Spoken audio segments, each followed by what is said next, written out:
Welcome, everyone. Thanks for joining. We'll get started in just a couple minutes. Feel free to introduce yourself in the chat.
Okay, I'm going to go ahead and get started.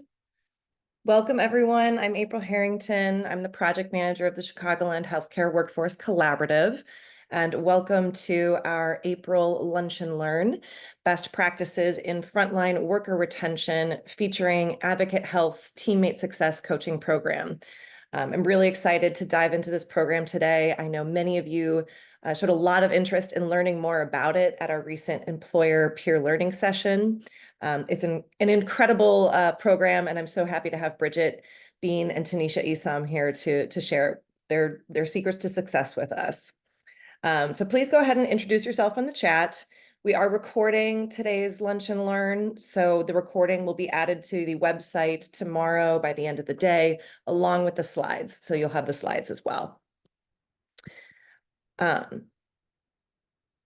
Oops.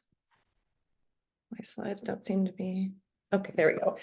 For anyone who's unfamiliar with the Chicagoland Healthcare Workforce Collaborative, we are an employer-led sector partnership here in Chicagoland. We have most of the major health and hospital systems at the table. And we are here to support an inclusive healthcare workforce while also addressing the ever-evolving and growing needs for talent in our sector. We have 3 strategic pillars: local and targeted hiring. We're trying to bring people in from underemployed populations, bridging the gap with our education and training providers, and innovating in the ways that we're preparing people for our talent needs. And finally, retention and career pathways. We want to make sure that people are sticking around, staying in healthcare, and have opportunities to move up. Like I said, we're an employer-led sector partnership with all of these systems present. 6 of those also sit at our steering committee. And we're also supported by a wide variety of strategic partners, including our training providers, community organizations, workforce development partners, and others. Again, today we are here to hear all about the Advocate Health Teammate Success Coaching Program. Bridgett Beene is the leader of that program and the manager of workforce development at Advocate Health. And Tanisha Isom is one of the success coaches, so we'll hear directly from her. This is a program that's been around for over 2 years. It provides holistic, individualized coaching and wraparound services and career coaching to frontline employees for their first 90 days on the job and beyond, I believe. The program's been around for 2 years and has served over 200 teammates so far, so I'm excited to see how it's evolved over the last 2 years. Before I pass it off to them, I want to highlight a few upcoming events, and I'll add some information here in the chat. And if anyone else has an event that they would like to share or an announcement, I'll give a space for that in just a moment. First, we have a few partner events that our partners would like you to know about. There is a summit to celebrate the Community Health Response Corps. That was a group that was, and I think I have a, oops, where did that go?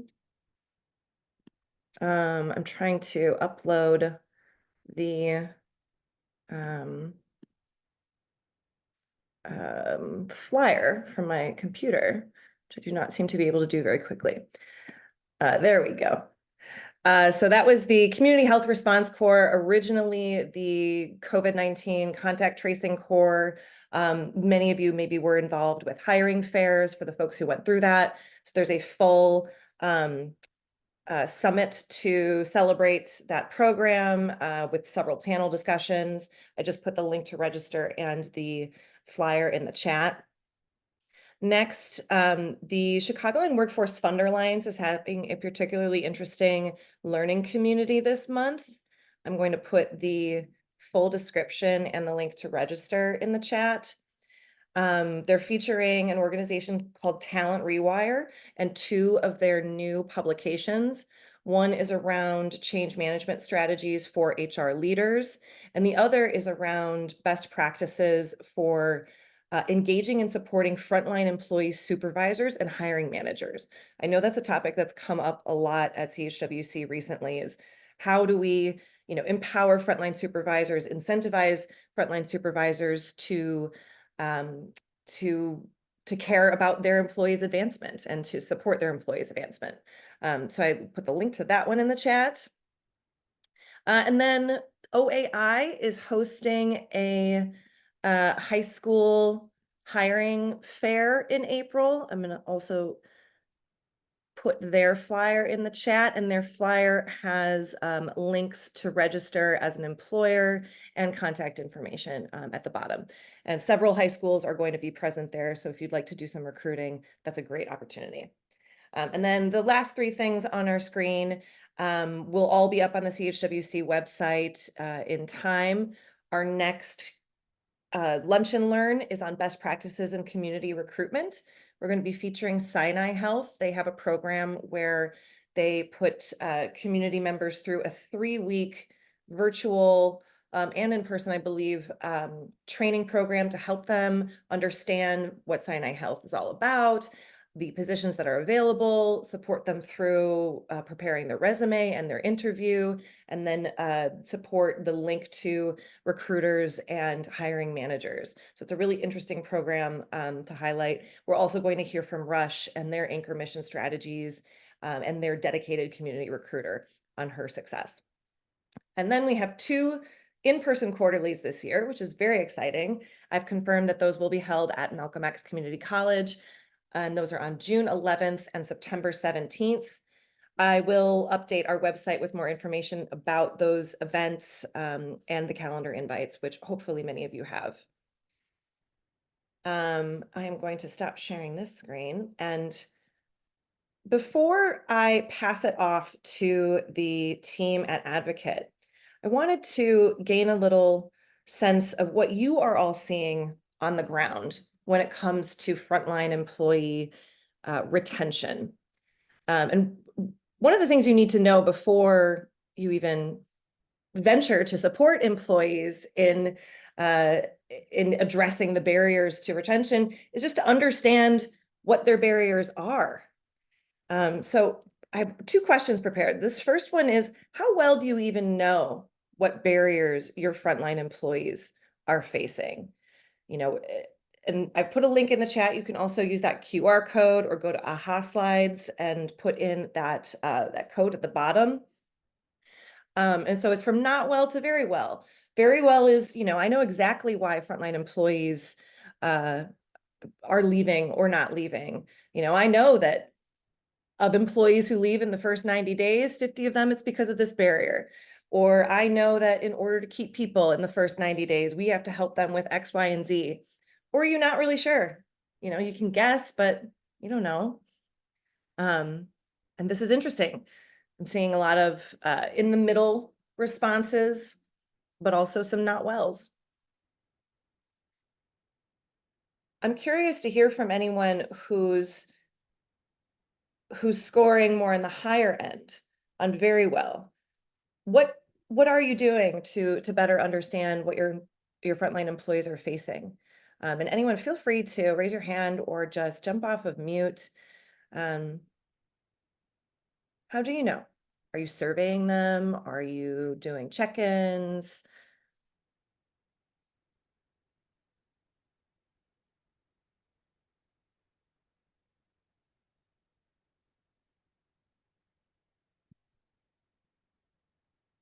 We're not sure. Okay, I have one more question before passing it off to the team. It seems like, for the most part, we have some idea of what our frontline employees are facing, but no one has a really good sense. Um, so whether you're guessing or what does cause your frontline employees to leave? What barriers, what issues? Why do we have such greater attrition from frontline employees in that first 30, 60, 90 days, year? Pay, financial, is that the biggest one? That makes a Hi, lot of April sense. and everyone. This is Michelle McFarland. I'm not sure if I can still take I took myself off of mute, but I wanted to add, yeah, I was going to say pay. And again, Michelle McFarland from the Chicago Workforce Partnerships Healthcare Sector Center. And so we support several or many participants, if you will, who work in the healthcare arena. And yes, that would be one of the biggest ones we see, and we work with several different employers. And that's one of the biggest issues that we see is they accept a offer from one particular employer, but then they may move to another employer because of higher wages. So I wanted to say that as well. So definitely being competitive with the wages and offering additional benefits is something that we see is important. Thanks so much for sharing that, Michelle. Yes, and it seems that resonates with others here, that pay is a big issue, financial security. Related to that is probably, knowing that there are opportunities to advance, right? Having some career planning and support with that, so that you do know, if you stick around, you're going to be able to earn a raise in X number of months or years, and how you can do that. Other things I'm seeing here are hours and schedule. Your leader, they often say you don't leave a job, you leave a boss. Um, Transportation issues, unstable housing or childcare. And those, I think those are all the types of barriers that Advocates coaching program is built to address. So I'm excited to see that here. Pay again, and lack of wraparound services that support employees. Thanks so much for sharing some of what you're seeing on the ground here. Tuition reimbursement that doesn't support certifications. That's a really interesting one too, related to career coaching and support with advancement opportunities. Okay, I have taken up more time than I should have, so I am going to stop sharing my screen, but thank you all for participating. And pass it off to Bridgett Beene from Advocate Aurora to tell us about the success coaching program. Everyone, feel free to put questions in the chat as you listen to the presentation. We'll definitely have a good amount of time at the end of the hour for questions and for discussion. So feel free to throw those in the chat at any time. Bridgett, take it away. Thank you so much for joining us. All right, let me get off of mute. Hello, everyone. Thank you so much for the opportunity. Can everyone see my screen? Okay, good. I'm super excited to join you today, but I'm even more excited to be able to do this presentation with one of our success coaches, Tanisha Isom. So I will hand it over to her when we get through a few slides so that she can talk a little more about the coaching process, but she's a tremendous coach and has a lot of insight and best practices that she'd be able to share if you have questions today. So let's jump right into it. We have a lot to cover and a little bit of time. So the first thing that we wanted to do was really just kind of break down what the success coaching program really is and some of our key components. So Teammate Success Coaching is a 90-day in-house coaching program. And here it says it was designed to reduce barriers and increase retention within our vulnerable talent population. So we wanted to focus on our support services entry-level roles and identify ways to get in front of barriers and provide support. And so we're able to do that through wraparound support, which we'll go into, The program is very high touch, and intentional outreach is a key component of our successes so far. We have very, very strong coach and leader partnerships. And so being able to collaborate with the leaders within the departments that we serve has been instrumental to our success as well. We offer external support services partnerships through the program where we make connections with community resources that might be able to support our teammates beyond the internal support and the immediate short-term support we offer. And then we also provide some skill building. We will be incorporating career coaching into what we do with success coaching in this coming year. But essential skill building, providing general mentorship, motivation, guidance, helping them talk through and work through issues with colleagues and leaders is also a component of the success coaching program. This is our team. We are small but mighty, but we are growing, which is very exciting. So I'm actually the manager of workforce development. Ramian is a success coach for South Chicagoland, so he's at Christ Hospital, or Christ Medical Center. Tanisha is in Central Chicagoland at Illinois Masonic. Actually, today we'll focus a lot on Tanisha's site and the successes that she's had in the program for her caseload. And then Latrice is a consultant who works with our program to do post-program follow-up. She does teammate outreach. She does some research searches for us as well. So this is our team for now. So the success coaching program launched in July of 2022 at Christ. So that was our pilot site. We launched this as a pilot program. We wanted to, learn best practices, put together processes and procedures. When I started in February of 2022, the program didn't exist at all. It didn't have a name. There was nothing in place. So my role was to develop this program, and we developed it from scratch. Ramian, who was our first success coach, played a key role in us putting together processes and systems that we have in place to this day.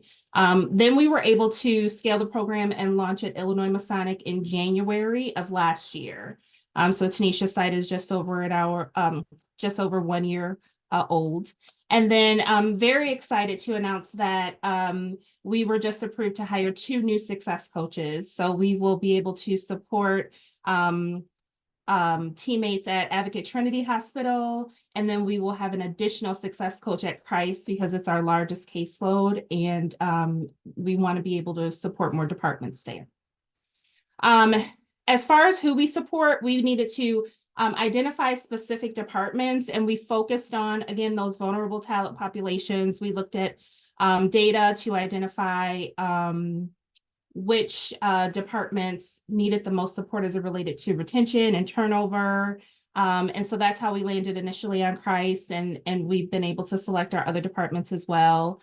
Entry-level support services is our primary focus. So at Christ, Ramian supports the environmental services department, and the new coach that we will hire will support transport and food nutrition services.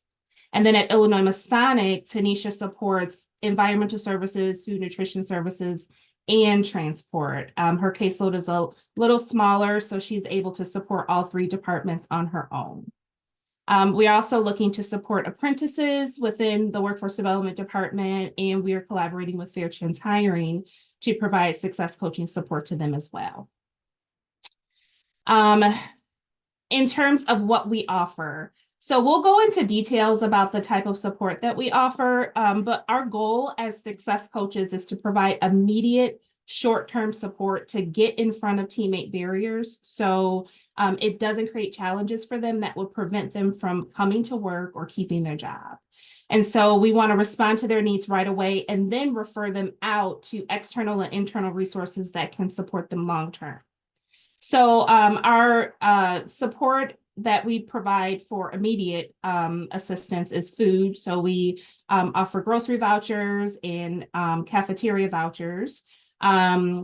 We also offer transportation assistance. So if a teammate can't get to or from work, we provide a Lyft ride for them. We offer Ventra passes for the bus and rail. A lot of our teammates rely on public transportation. We pay for gas cards, and we cover parking passes at one of our sites that charges for parking. Childcare support is something that we provide as well. We partner with KinderCare to provide emergency backup childcare days. One thing that's really interesting about our program is that we have not utilized this resource yet. What we found is the teammates that do need childcare support need it for second or third shift, and KinderCare closes at 6 o'clock. So that hasn't been a resource that we've been able to use. So we will no longer continue that partnership going forward. And we're in the process of trying to identify other support for teammates who need childcare assistance in that second and third shift. We offer clothing resources. A lot of teammates don't have access to black clothes or scrubs that they need to wear until their uniforms come in. And so we offer that to teammates. We have a inventory of scrub pants and black t-shirts available to them. This was actually a resource that we added. We did not think of this initially, but on our very first day of coaching, our launch at Price, when the teammates were told that they need to wear black clothing for about 1 or 2 months, one went to the success coach and said, I don't have black clothing. She had recently experienced a trauma. She was in between a lot of just traumatic situations, and she didn't have money to buy black clothes. And so that was a barrier that we had not realized existed. And so from then on, we had an inventory and stock of clothing resources, and I'll break down how much of our budget goes to that. And then we have a Goodwill partnership. So through the partnership, Goodwill actually provides us with $25 gift certificates that we're able to give to our teammates in need. And we've used them for teammates who need comfortable shoes, items for their new home when they've finally gotten a place to stay. So that partnership has been beneficial. So that is a breakdown of what we offer for our immediate short-term support. And then we refer them out internally and externally for long-term support. And I'll get into that in a second. And then the essential skill building and career exploration is something that we hope to do more of in this coming year. This is our framework, really just kind of a breakdown of our process. Tanisha will go into detail next, actually, to talk to you about each step of the process. But we start with orientation. We're embedded in the orientation process. So on day 1, we're connected with teammates. We go through and then create an action plan for them that we present to them on day 2. We talked about the wraparound support that we offer ongoing. We do check-ins at the 30, 60, 90-day mark, a critical component to our program that Tanisha will talk about because she's really a master at connecting with her teammates. Then program completion is at the 90-day mark, but we do offer some post-program follow-up. So after the program is over, we do still stay in contact with our teammates, connect with them, help them identify additional resources so we don't just leave them high and dry if they're still in need. Right now, about 45% of our teammates, when they exit our program, still have a need for support. And so that's something that we're really looking at as we go forward about whether or not we want to extend the 90-day to something longer. So now I'll turn it over to Tanisha, who will talk to you all about day 1, our orientation. Hi, everyone. My name is Tanisha, the success coach at Illinois Masonic with Advocate Health. So on day 1, we are embedded in a new hire orientation. We are part of the new hire experience for their very first day. On day 1, we are doing an overview of the teammate success coaching presentation, introducing the new hires to the program, what a success coach does, what a success coach does not do, contact information. We want teammates to be aware of the program and what we are here to support the program. So we want them to know the different services that we do offer to help them throughout their transition within Advocate Health. We also provide them on their very first day with a need assessment. That is a social determinant of health-related assessment. That assessment is very important. It helps us determine what the needs of the teammates are. On the right are some actual questions that we are asking teammates, and these are questions that we use to determine teammates' need level. This is the actual data of our program to date for food, transportation, housing, childcare, and safety responses. 29% of our teammate, when taking that assessment, worry if they will run out of food for themselves or their family. 26% of teammates have recently worried about transportation and being able to make it to work. 14% of teammates do not have housing. 6% of teammates does not have access to childcare, which impact their ability to work. And 1% did not feel safe physically or emotionally where they live. I do want to say what's very important is that 90% of our new hires are coming through the door on day one with some type of barrier. And I think that that is very important for our organization to know that there is a need. There is a need for a program such as the teammate success coaching due to the percentage of teammates who are coming through the door on day one with different barriers. Next slide, Bridget. So on day two, we do an action plan. We want to make sure we meet with that teammate based off of their assessment, where we do a one-on-one meeting with the teammate. We are able to provide them with a individualized action plan based on their results of the intake. So if they responded with food, a food need, transportation, there is an action plan to provide the resources to support that need. We are also on that day providing teammates with different vouchers that are needed for either food or transportation, whatever sort that they need, we do provide it. It can be just someone to talk to for mental health. I had a teammate on day two who was experiencing, her son was experiencing bullying at the school. So we wanted to make sure that we provided not only her as the parent, but we also provided counseling for that child as well. So we were able to connect her with different resources that we had so that she was able to get the help for her as well as her son during that time. We also provide teammates with different internal and external services, but I'm going to speak more of that in the next slide. So for the teammate support summary, this summary is actually the data to date for the program. So far, we have had 231 new hires, 144, which is 60%, has received support from us. The support is broken down to the chart over to the right. We get roughly around maybe 40 requests per month. We expense to date $26,000 total since we did launch, and that breaks down to roughly $181 per teammate. Next slide, Bridget.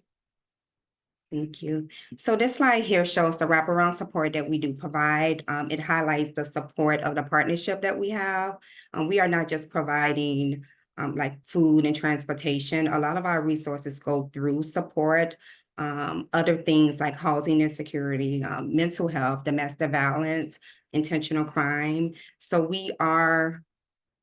it's very important that we use external resources for those type of things as well. Our internal partnerships such as EAP, which is a employee assistance program, is available. It's very important. It helps with stress, mental health as well, bullying, work-life balance, family and parenting and family concerns. So it's a good opportunity for teammates to connect with our EAP program. We have a trauma recovery program which is a intentional crime for teammates or anyone within their immediate household who have experienced gunshot, human trafficking, bullying, domestic violence. We work with Mission and Spiritual, Community Health, which also have housing resources, food pantry resources. We actually at Illinois Masonic, we do have a in-house pantry that's available to teammates as well as patients. We partnership with the Housing Navigator, Advocate Family Health.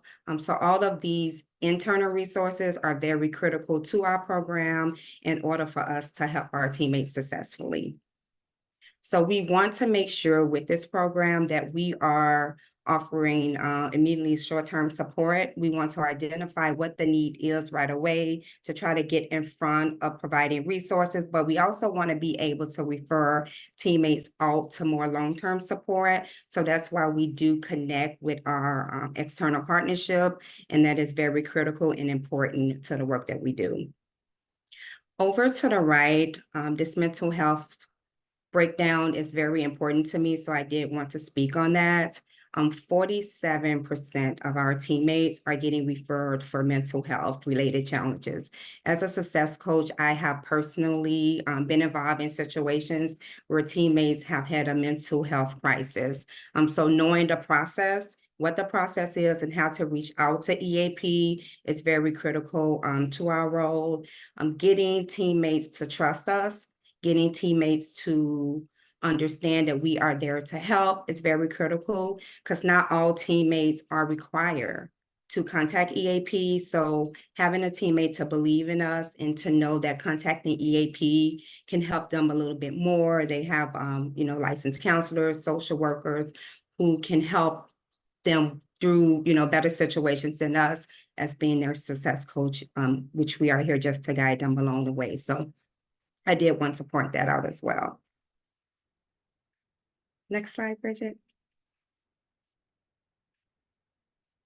So our coaching check-ins are very critical as well. We do a 30, 60, and 90-day check-in. It is a very critical component to the program.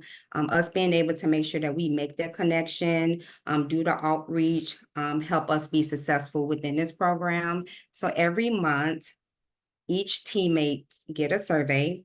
They complete the survey for me. I meet with that teammate face-to-face. At 2 weeks, at the 2-week mark, I will send maybe a mid-month wellness survey, which lets us know within that 2 weeks if there is a challenge within their role, if it's something that they may need more training, if they may need support as far as food, whatever it is that is needed within that 2 weeks, we want to jump in front of it. We want to make sure that we meet with that teammate. If we have to get other departments involved just to get more resources, we want to make sure we do that as well. So some of the key questions we asked for the mid-month survey are listed here in the yellow. So these are the key questions. Are you experiencing any challenges within your role? How are you feeling about your position?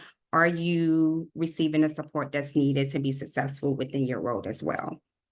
For the 30, 60, and 90-day survey, here are some of the things that we do point out. We want to make sure that they are supported. So we do ask that question, how has support from a teammate success coaching program been helpful? Here are some of the quotes that we were able to pull from our database. The support helped in many ways, especially when money was tight. The gas card and food voucher helped. I am grateful for the support I receive. If it wasn't for the support, I probably wouldn't have a job. I really appreciate Ramian and all that he has done. One of the other questions, is there anything else you'd like to share about the program? I am very proud working somewhere with this program. It has been amazing to have someone to vent to hear me. It's a really good program. It makes me feel like if I have any problems, I have someone to talk to and feel safe, knowing that there is no judgment. That is a very important quote.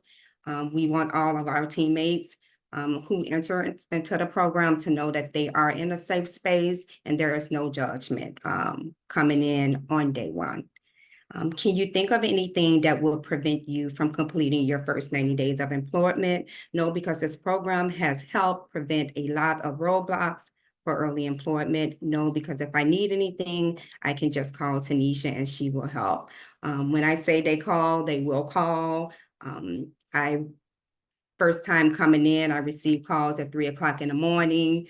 A teammate wanted to take off. She was sick, didn't have the proper documentation. She had it, but misplaced it. So I'm happy that I was able to pick up the call. She was able to contact the appropriate team to call off so that she wouldn't have that no call, no show. So although others may think, well, 3 o'clock in the morning, for me as a success coach, it was important for me to answer that call, because if not, that teammate would have been considered a no call, no show, which could have proved her to being terminated. So we want to make sure that we are there for teammates. Even sometimes if it's off the chart when they call, just being available if we are available, it helps.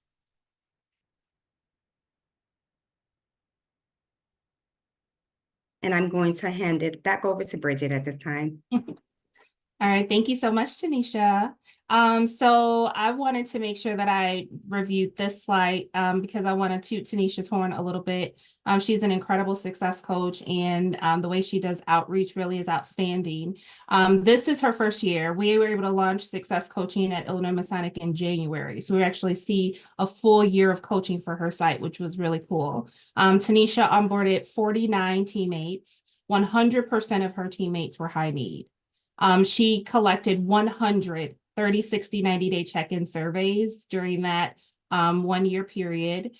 She had between a 70 and 81% survey response for the 30, 60, or 90. So she had very high survey response rates. But she also did a in-person appointment with every one of the teammates she got a survey from. She did 40 mid-month wellness checks with her teammates, which is in the week 2. And she had well over 200 positive responses about specifically her and the work that she does with the program. So her outreach efforts really are tremendous, and it has really shown us how beneficial it is to have someone who is available, accessible, and really kind of goes above and beyond to stay in contact with teammates. These are Tanisha's 1-year stats. So I said I wanted to focus on her site because she's really done well. And she was here presenting with me today. So we'll focus on Illinois Masonic. I said she had 49 new hires, but she had 41 program completers. So meaning out of the 49, 41 were able to complete the first 90 days. Her turnover was 24% that year, but that's a 14% decrease compared to the previous year. So we lost fewer people in that year period. Tanisha had 95% 6-month retention for her program completers. So I want to explain that to you for a second. So overall retention for 6 months was not 95%. It was actually 74%, which is not bad. But what we wanted to do was pull out the teammates that actually completed our program. And what we found was that if we could get a teammate to stay for those first 90 days and complete our program, their chances and likelihood of staying with the organization longer drastically increases. So overall 6-month retention was 74%, but 6-month retention for our program completers at Illinois Masonic was 95%. So Tanisha just lost 1 teammate that completed our program at Illinois Masonic for the 6-month period. Her 1-year retention for program completers was 83%, which was significantly higher than overall retention. So those 3 months that we offer support are very critical. And the way we are able to do outreach and stay connected with teammates is really paramount. If we can get them to stay, they will stay longer with our organization. And we were able to demonstrate that with the work of our program.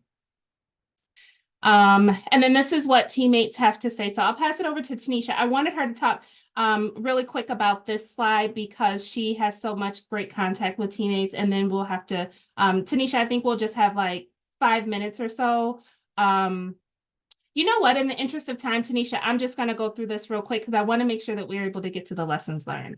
Let me just say one thing that we did Okay. not mention. So while this program is only 90 days, we are still here to support teammates beyond their 90 days. So we may not be able to provide such vouchers, but we are still here to connect them with different resources, internal and external, if needed. So after the 90 days, we will still be their coach as long as they're employed with Advocate Health. Thank you.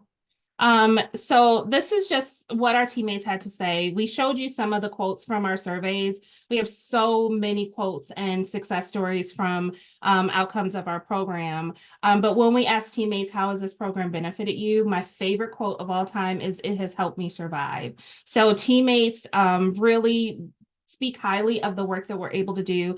These are some other quotes. Another great one is, "Without it, I wouldn't have the means to get to work or even feed my child." So the work we do is really important. On the left is a picture of Beene. He's one of our big success stories. He actually lived in a shelter. It's one of Tanisha's teammates, and she has a really close relationship with him. He's done very well. He's worked at the organization for over a year, never missed a day, never late, perfect attendance. But he lived in a shelter for his first year. And I'm sorry, he lived in a shelter for a year before he started at Illinois Masonic. His goal was to get permanent housing. Tanisha worked with him, and by his 90th day, he was moving into his own apartment right on site. He cut his 2-hour commute one way to a 5-minute walk because we were able to get him housing on site at one of our apartments connected to Illinois Masonic. So this is a really huge success story. Tanisha went above and beyond to provide amazing support for Beene. His story is incredible. But what I love is this quote that he sent Tanisha, which said, "Coach, I received my first," this was a text, "Coach, I received my first comment bill. I can't remember the last time I had a bill in my name besides my cell phone bill. I'm humble and thank the man above." So love this quote, love his story. And Tanisha's done a really, really great job with connecting with teammates like Beene. These are also some successes. So Tanisha started to provide 1-year anniversary certificates and keychains to the teammates. And these are some pictures. Tanisha, if you could just jump in and tell the story about the teammate who was not part of your program, but wanted to talk to you and thank you about the certificates. Yeah. So I did have a teammate who was not a part of our program stop by my office. She has been with the organization for 2 years and just wanted to share with me that she thought it was a good idea that we do recognize teammates for their years of service or for their time being here. She feels like, she was here for so long but did not receive anything. So just knowing that this program did recognize teammates for their years of service was something that she think was good. I actually was able to provide her with a certificate to congratulate her for her 2 years. Although she's not a part of the program, we still want teammates to know that you made it with this organization and we are here for it. So we were able to provide her with that recognition as well. Yes, thank you. So celebrating successes and milestones has been really important for teammates. So this is our program impact for 2023. We had 490 support requests from teammates. Almost 1,000 resources were distributed. Almost 300 support referrals. 100% of every single teammate who walked through our doors as part of our program got introduced to critical support services like EAP, Trauma Recovery Center. We had a 92% overall job satisfaction rate from the teammates who were surveyed as part of our program. And retention for us for our program completers was 32% higher overall. 32% higher for program completers, 1-year retention, than retention overall. So we have had some really great successes again with the teammates that actually go through our program. So as it relates to like return on investment and how we make a case for success coaching, being able to scale it, why it's beneficial, these are some of our positive outcomes. So again, I'm pulling some data specifically from Illinois Masonic. We've been able to decrease employee turnover. Turnover decreased by 14% compared to 2022. We were able to increase employee retention. So we talked about that 6-month and 1-year retention for our participants. Also, 77% of the participants who receive support from our program are actually still employed. So those we help also stay. We were able to decrease time off hours. And so we can't fully conclude that the reason that call-off hours decreased was because of our transportation assistance, but we wanted to make sure to note and highlight that there was a 23% decrease in the number of time call-off hours in 2023 compared to 2022. In 2022, we had no transportation assistance. And so we can infer that because of our transportation support, which was our one of our highest utilized services, we were able to decrease those call-offs. Improved teammate wellness. So we talked about the support referrals and the support services, but also workplace safety and violence prevention. We've partnered with public safety, workplace violence and prevention, and we've been able to mitigate a ton of workplace violence incidents and mental health crises because of the partnership with those different areas. So we've had so many positive outcomes to make a case for scaling and needing a program like this at Advocate. We also wanted to connect teammates to resources. That's extremely important. And we realized that there was no way to do that prior to our program. We have a ton of resources internally, but we had no way to share that. And what good are resources if no one knows that they're there? So we created a SharePoint page that will give teammates, even those not part of our program, access to resources internally and externally. So this is a page that we're able to share throughout the organization. And then lastly, I wanted to quickly go through the lessons learned so we have time for questions. Definitely, it takes a village. Everyone needs to be involved in the success of having a program like this, which means partnership with leaders, human resources, internal departments is critical. So the partnerships really are paramount. In-person connection is key. So Tanisha talked a lot about the one-on-one appointments that she is able to have with teammates. And that has been a critical component to our successes. Tanisha does a great job with her outreach. And in comparison with our site, which does less outreach because their caseload is larger, we've seen more positive outcomes when we are intentionally reaching out to teammates and having that consistent interaction. Teammates are willing to share, you just have to ask. We thought that it would take a ton of time for us to build rapport and get teammates to warm up, to learn, more about our program before they wanted to share what their challenges were. That's not the case. On day 2 in those one-on-one, teammates are talking about what they're going through and they're asking for help because our program has created space for them to feel safe enough to ask for what they need and to talk about some of their challenges. That first month of support is really critical. Teammates really just need to get on their feet. About 70% of the support that we offer to teammates occurs in their first 30 days. So being able to support teammates when they get a few checks under their belt has been really important.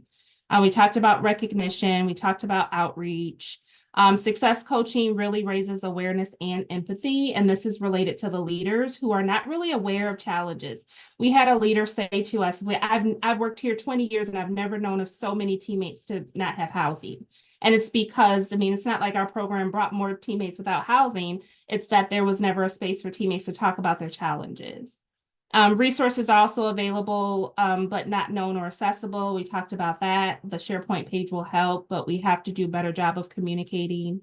Also, leaders learn from us. So 3 experiences where we realize leaders sometimes don't know about the resources or how to support teammates either. So our program has been extremely beneficial there. We had a leader who was promoted into a supervisory role who wasn't really sure what EAP was. Hadn't been familiar with it, didn't have a ton of information on it. So how would he help and support his teammates? There was a VP who didn't know that we had a crisis fund that could help teammates after that first 90 days with rent and other types of challenges. And then we had someone on the HR team who did not know that Tanisha's site had an in-house pantry, a food pantry. And so having these realizations about the fact that resources are known, but they're not accessible, and even leaders sometimes don't know what's available for teammates, that was a huge revelation. And then lastly, coaching, obviously it's really important for that guidance, encouragement, and accountability for teammates who want to meet goals and aren't necessarily just struggling with barriers. So that is it for our presentation. I wanted to make sure that we save some time at the end to answer any questions that may have come up. I know it was quick, it's a lot of information, but hopefully gave you a good idea of the work that we're doing. Oh, thank you so much, Bridget and Tanisha. It's incredibly impressive, those stats on the ROI. Wow. And fantastic work, Tanisha, on the ground and telling the stories of your employees really helped bring this to life. I want to elevate a few questions that were already put in the chat. One is about funding and where you're getting the funding for this program. And then 2 earlier questions were about what program you're using to track your check-ins. And are you seeing English language skills as a need, and how are you addressing that? I know we only have 10 minutes left and we could talk about this for an hour longer, but everyone else, feel free to add questions in the chat so we can move through these. So our program is fully funded through our operational budget. So it's not like it's funded through a grant or anything like that. The organization has actually put money behind this program to support it with our FTE, and all of the funds for our wraparound support comes from our budget. What was the second question? What system are you using to track? So our success coach, Ramian, is a data whiz, a math instructor. He's brilliant, and he actually built a database for our program to track all of our activity, every single thing. And so through this database is how we actually are able to track our check-ins. Tanisha and Ramian are able to do case notes for their teammates.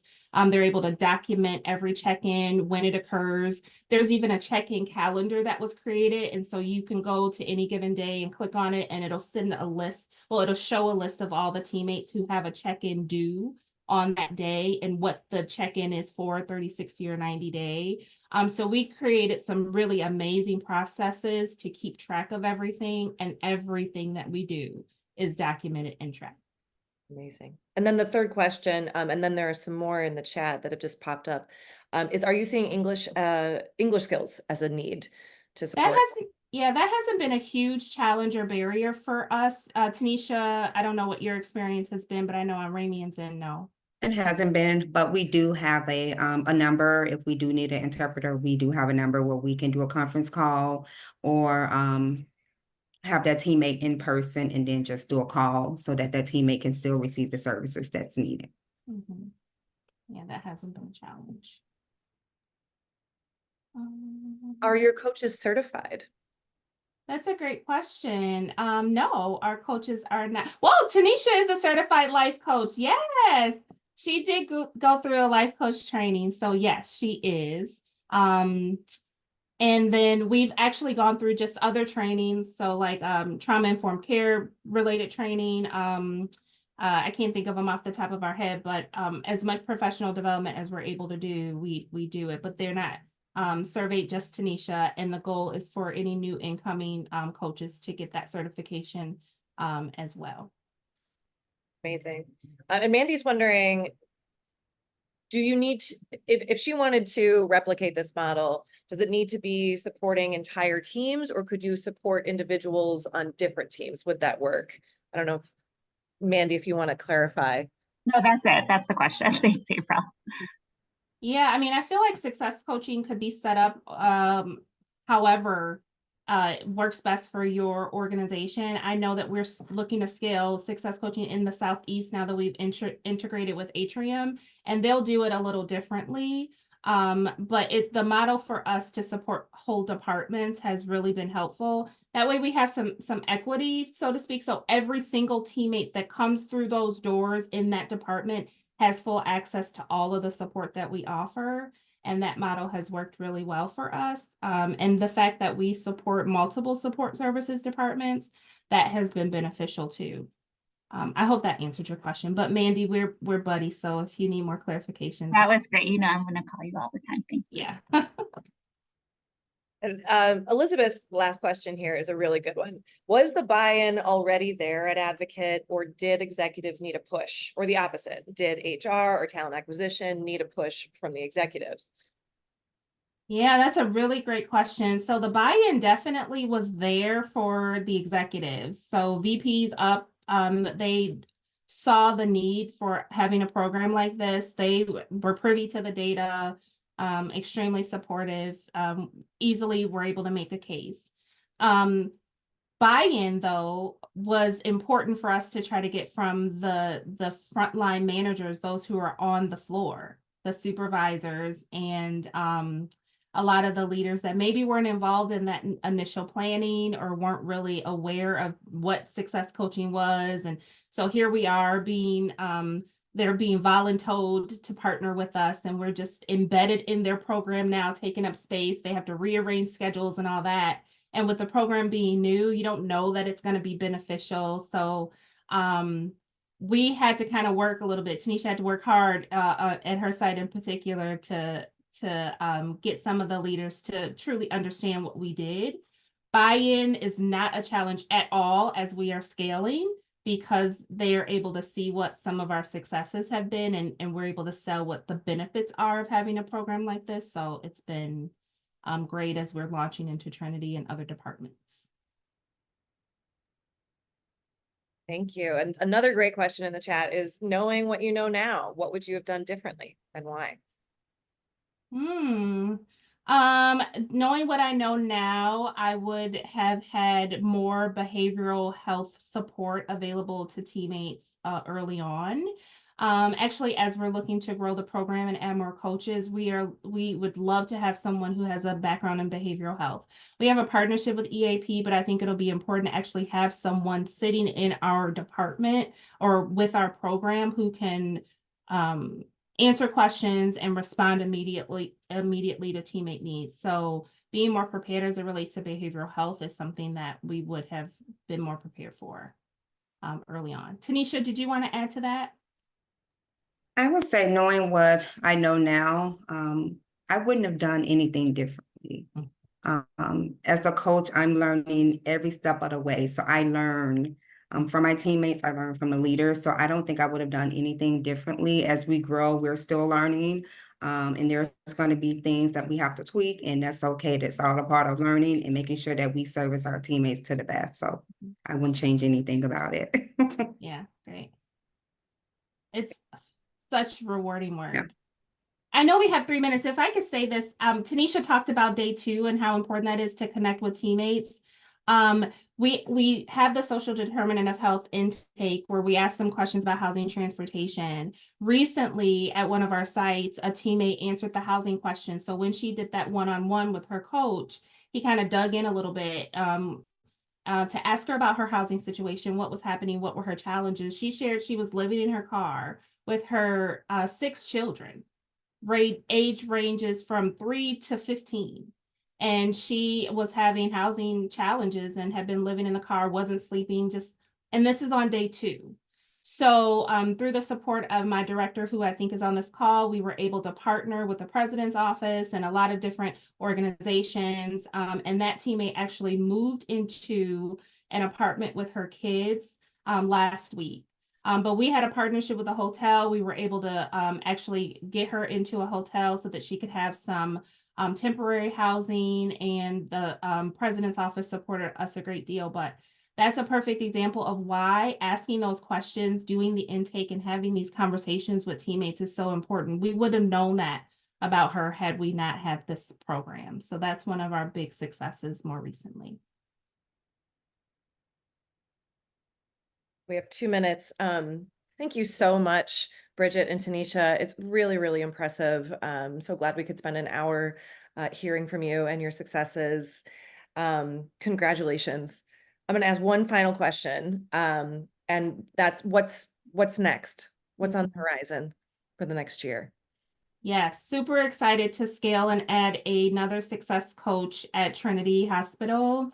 I'm really excited to be able to support more teammates at Christ, because it's one of our largest sites and there are a lot of needs at Christ. We're also scaling to the Southeast. We're hoping to have a success coach by the end of this year in Greater Charlotte. And we're really looking to incorporate more of that career development and the career mapping and pathway discussions with teammates so that they can have some internal mobility and start in environmental services or in support services, but also grow and develop with our organization. So incorporating career development into our coaching work is a big goal as well. Amazing work. So impressive. I hope you'll keep us up to date as to how you're doing with that growth.